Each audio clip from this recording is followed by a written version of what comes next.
这5种食物是肺部大救星。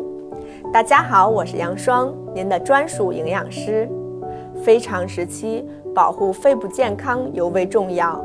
今天我就给您推荐几种食物，每天吃一点，清除肺部垃圾，养肺更润肺。第一个，梨。梨因为它鲜嫩多汁，被称为天然矿泉水，具有生津润燥、清心降火、清热解毒的功效，对我们的呼吸道有很好的滋润作用。第二个，蜂蜜。蜂蜜不仅对养肺有很好的功效，它还能保护肝脏，对脂肪肝的形成有一定的抑制作用。第三个，菊花茶。菊花茶可以扩张冠脉，增强冠脉血流量，对心血管等疾病都有很好的调理效果。第四个，罗汉果。在《中华本草》中记载，罗汉果具有清肺利咽、化痰止咳的作用，适合因为天气干燥、辛辣食物刺激、雾霾、吸烟引起的咽喉痛、声音嘶哑、咽炎发作等。罗汉果又被称为神仙果，它的营养价值极高。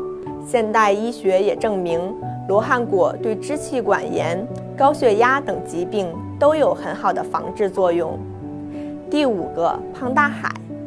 中医认为，胖大海味甘性凉，具有清肺热、利咽喉、解毒、润肠通便之功效，用于肺热声哑、咽喉疼痛、热结便秘以及用嗓过度等引发的声音嘶哑等症状。不过俗话说，单药不成方，这几种食材怎么用才能达到更好的效果呢？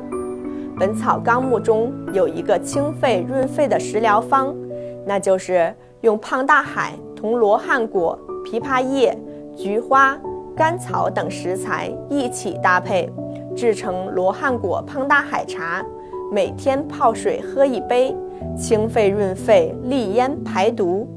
枇杷叶能够止咳化痰，菊花可以散风清热、平肝明目，几种中药材搭配在一起，清热解毒、利咽消肿，是养肺清肺的良药。如果您觉得这个视频讲得好，请双击点赞，同时点击分享按钮，让您的亲人和朋友们受益。最后记得关注爆炸营养课堂，每天学习健康知识。